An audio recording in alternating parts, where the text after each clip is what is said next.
Hi guys, welcome to CDS Journey. In this video, we'll be talking about political parties in India. India में यार कई तरह की political parties हैं.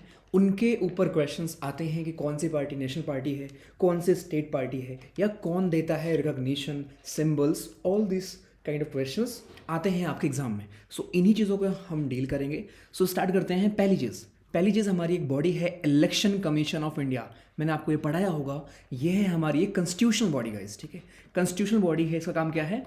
इसका काम है इलेक्शंस कंडक्ट कराना सही से हमारी कंट्री में. ओके, कौन से इलेक्शंस? प्रेसिडेंट के इलेक्शंस भी हो गए, आपके नॉर्मल लोकसभा के इलेक्शंस हो गए, स्टेट्स के इलेक्शंस भी हो गए, जो स्टेट में इलेक्शंस होते हैं ना. लेकिन एक चीज़ ध्यान रखेंगे कि जो आपके पंचायत वाले इलेक्शंस होते हैं गाइस, जो पंचायत वाले इलेक्शन होते हैं उनके लिए अलग से हमारी एक बॉडी होती है जिसका नाम है स्टेट इलेक्शन कमीशन.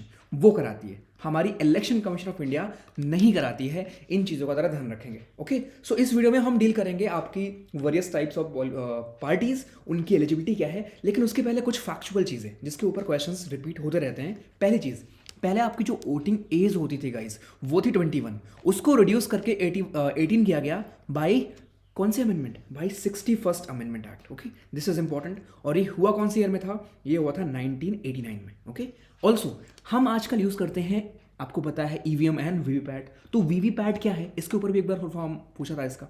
तो इसका फुल फॉर्म है voter verifiable paper audit trail. ये फुल फॉर्म है. इसमें होता क्या है बेसिकली कि 7 सेकंड तक आपकी पर्ची जिसको आपने वोट दिया है, किसको दिया है, वो विजिबल रहती है for 7 second. This duration is very important. Okay, and ये पहली बार यूज गाइस कब हुई थी? पहली बार ये ट्रायल बेसिस पे यूज हुई थी. नॉक्सन नाम का बाईपोल हुआ था. नॉक्सन नाम की जगह है नागालैंड में गाइस, जहां पे यूज हुई थी. नॉक्सन नागालैंड की एक कॉन्स्टिट्यूंसी है जहां पे ये पहली बार यूज हुई थी 2013 में.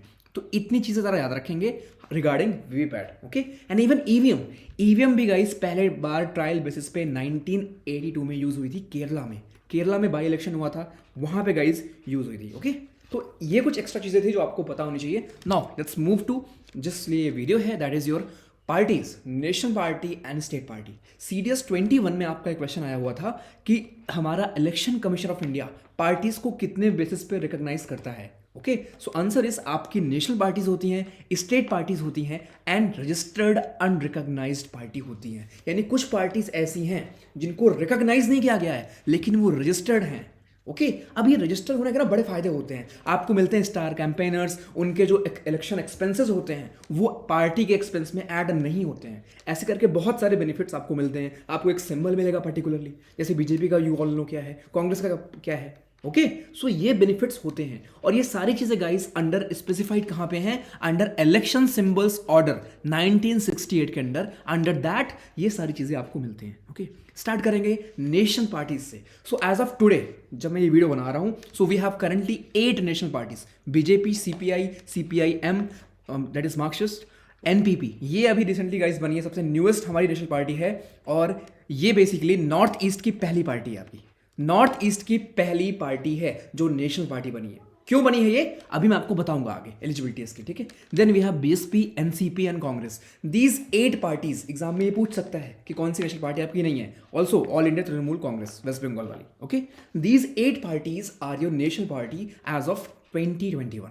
चलो अब देखते हैं एलिजिबिलिटी क्या है. कोई भी पार्टी को नेशनल पार्टी बनाने के लिए क्या एलिजिबिलिटी चाहिए? सबसे पहले ये है कि वो कम से कम 6% वोट को सिक्योर करे किसी 4 या ज्यादा से ज्यादा स्टेट में. 4 या उससे ज्यादा स्टेट में टोटल 6% वोट. समझना इसको, हर स्टेट में 6% नहीं, टोटल 6% वोट. और वो 6% वोट कहां से आए? वो आए 4 या 4 से ज्यादा स्टेट से आए. किसमें? लोकसभा में. क्योंकि हम बात कर रहे हैं नेशनल पार्टीज की गाइस, स्टेट पार्टीज की नहीं. तो नेशनल पार्टी बनने के लिए कम से कम आप 4 स्टेट में सिक्योर करो 6% का वोट. ओके, एंड या फिर आप असेंबली में कर सकते हो. ठीक है, या फिर and in addition to it wins 4 seats. यानी कि पहला कंडीशन, नोट्स अगर आप बना रहे हो ना तो ऐसे लिखा करो. पहली कंडीशन क्या है कि 6% वोट हो, साथ में 4 सीट हो. किसमें? लोकसभा में, किसी भी एक स्टेट से. अब यहां पे ऐसा कुछ नहीं है 4 स्टेट से हो. यानी 4 सीट आप एक स्टेट से भी जीत सकते हो, 2 से भी, 4 से भी, 10 से भी. 10 से ऑब्वियसली कहाँ होगा. ठीक है, तो 4 सीट आप 4 से जीत जाओ, 3 से जीत जाओ, 2 से जीत जाओ, 1 से जीत जाओ. ये प्रोबेबिलिटी है, ये पॉसिबिलिटी है. बट 6% वोट आपको सिक्योर करना पड़ेगा कम से कम मिनिमम 4 या उससे ज्यादा स्टेट्स में. क्लियर है? बढ़िया, moving on. if it wins 2% of seats in the Lok Sabha at a general election and these candidates are elected from 3 states. समझना इसको. पहला था गाइज कि 6% आपको वोट मिले प्लस 4 सीट्स मिले लोकसभा में. ठीक, ये था पहला. दूसरा क्या है कि आप कम से कम 2% सीट जीतो लोकसभा में. अब देखो यहाँ पे परसेंटेज कम हो गया है. परसेंटेज गाइस कम हो गया. यहाँ पे हमने क्या था, यहाँ पे आपका 6% था 4 स्टेट को मिला के. यहाँ पे है 6% in Lok Sabha at general election and these candidates are elected from 3 states. और ये 3 स्टेट से हों. ठीक है, 3 स्टेट से हों. समझ आया कि आपको 2% ये तो वोट मिले और आप 3 स्टेट से होने चाहिए. समझ में आया? क्लियर है ये? Third, if it is recognize as a state party.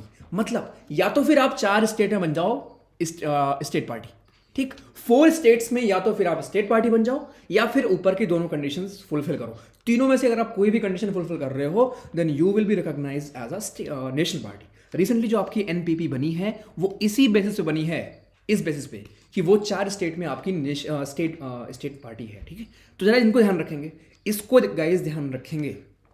चलो अब बात करेंगे स्टेट पार्टी की. स्टेट पार्टी कौन सी होती है? अब इसमें लोग बहुत कंफ्यूज होते हैं. ठीक है, क्योंकि नेशनल पार्टी आपकी 3 ही चीज़ थी. डायरेक्टली फॉर्म आप देख सकते हो. ठीक है, डायरेक्टली आप वहाँ पे याद कर सकते हो. मैं इसको लिख देता हूँ अलग से. ठीक है, इसमें बड़ी बड़ी चीज़ें लिखी हुई हैं, मैं इसको आपको अलग से बिल्कुल नीचे लिख दे रहा हूँ. उसके बाद फिर मैं आपको दिखा दूँगा. तो जो स्टेट पार्टीज होती हैं गाइस, पहली कंडीशन है कि आपको 2 सीट मिले. ठीक, किसी स्टेट में 2 सीट मिले प्लस 6% वोट मिले. समझना इसको, एग्जाम में पूछता है. 2 सीट मिले प्लस 6% वोट मिले लास्ट असेंबली इलेक्शन में. ठीक, मान लो यूपी की अगर बात करें, यूपी की अगर हम बात कर रहे हैं, यूपी में हुआ चुनाव और उसमें आपको मिले 2 सीट या फिर 6% वोट, सॉरी प्लस मतलब दोनों साथ में मिलना चाहिए. 2 सीट मिले और साथ में 2 से 6% का वोट मिले. अगर ये दोनों चीज मिल रही है then you will be consider as a state party. ये थी पहली कंडीशन. दूसरी, इसके अलावा गाइस अगर आपको 1 सीट मिले, ठीक है, 1 सीट मिले साथ में 6% का वोट शेयर मिले. किस में मिले? Now this is very important. ये आपको मिले लोकसभा में उस पर्टिकुलर स्टेट से. लोकसभा में मिल रहा है, लेकिन जिस स्टेट के लिए आप सोच रहे हो, एम कर रहे हो कि मुझे यहां का बनना है स्टेट पार्टी, जैसे आपकी एसपी है, ओके, समाजवादी पार्टी, यूपी की है वो, तो उसको यूपी में बनना है स्टेट पार्टी. तो अगर वो यूपी से 6% वोट ले लास्ट इलेक्शन में या 1 सीट ले साथ में उसके, तो ये करके गाइस वो बन जाएगी स्टेट पार्टी, जो कि ऑलरेडी वो है. ठीक है. थर्ड कंडीशन क्या है कि आपको टोटल 3% का वोट मिले असेंबली में. जो असेंबली का चुनाव है उसमें 3% का गाइस आपको सीट्स मिले या मैंने वोट बोल दिया शायद यहाँ पे 3% आपको सीट्स मिले या 3 सीट मिले. थोड़ा सा इंटरेस्टिंग तो नहीं बोलूंगा, थोड़ा सा कंफ्यूजिंग में भी आपके लिए होगा. ठीक है, कोई बात नहीं. 3% या तो सीट्स मिले या 3 सीट मिले, which ever is more.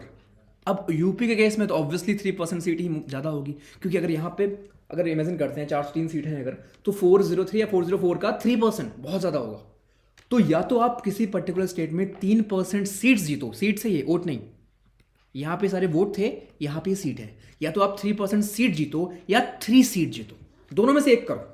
Okay, then fourth, उसके बाद गाइस हर 25 लोकसभा सीट पे आप कम से कम 1 सीट जीतो उस पर्टिकुलर स्टेट से. फॉर एग्जांपल मान लिया हमने यूपी में अगर 70 सीट हैं, ठीक है, यूपी में लोकसभा की 70 सीट हैं, तो अगर 70 के हिसाब से हम लगाएं तो कम से कम 3 लोकसभा सीट्स जीतो. मिनिमम 3 के करीब लोकसभा सीट्स आप जीत रहे हो अगर उस पर्टिकुलर स्टेट से, then you will be consider as a state party of that state. Clear. Fifth, last में गाइज ये अभी रिसेंटली ऐड हुआ था. इसमें क्या है कि अगर आपको 8% का वोट मिल रहा है, या तो वो स्टेट के इलेक्शन में हो या फिर वो नेशनल इलेक्शन में हो, यानी लोकसभा वाले में हो, दोनों में से कहीं भी अगर आपको 8% मिल जा रहा है तो guys you will be consider as a state party. मैं रिपीट कर रहा हूं इसको. पहली कंडीशन थी गाइज कि आपको 6% वोट मिला हो और साथ में 2 सीट मिली हो. कहां पे? असेंबली में. अगर यूपी की बात हो रही है तो यूपी के जो चुनाव होते हैं, अगर उसमें आपको ये मिला है तो आप स्टेट पार्टी हो. ठीक. नेक्स्ट, या तो आपको एक सीट मिली हो, साथ में 6% का वोट मिला हो लोकसभा में उस पर्टिकुलर स्टेट से, तब you will be consider as a state party. तीसरी कंडीशन, आपको या तो 3% सीट मिली हो या 3 सीट मिली हो, विच एवर इज मोर, दोनों में से जो ज्यादा है। अब यार अगर गोवा वगैरह की बात करें, जो आपके छोटे स्टेट्स हैं, वहां पे 3 सीट ही ज्यादा होती हैं एज कंपेयर टू 3%। ओके, तो 3% या 3, दोनों में से जो ज्यादा होगी उस पर्टिकुलर स्टेट के लिए, वो आपको लाना पड़ेगा, तब you will be consider as a state party. Then था हमारा कि अगर उस स्टेट में जितनी भी सीट हैं, मान लो 50 सीट हैं, तो 50 सीट का मतलब है हर 25 सीट के लिए आप एक सीट कम से कम जीतो। तो 50 सीट है अगर उस स्टेट में, तो आप कम से कम 2 सीट जीतो लोकसभा में उस स्टेट से, तब जाके आप बन सकते हो। ये सब में और लगा हुआ है, ठीक है, सारे कंडीशंस फुलफिल नहीं करने हैं, इन 5 में से कोई एक करना है, तब आप बन जाओगे। लास्ट में है गाइस कि या तो आपको 8% वोट मिला हो स्टेट में, स्टेट के इलेक्शन में, या फिर असेंबली के इलेक्शन में हो गया, या फिर गाइस आपका हो गया लोकसभा के इलेक्शन में। दैट्स ऑल, बस इतनी ही कहानी थी गाइस। इसमें लिखा हुआ है, मैं स्लाइड भेज भी दूंगा ये, ठीक है। जस्ट बी रेगुलर, ऐसे हम चीज़ों को रिवाइज करते रहेंगे। Thank you so much for watching.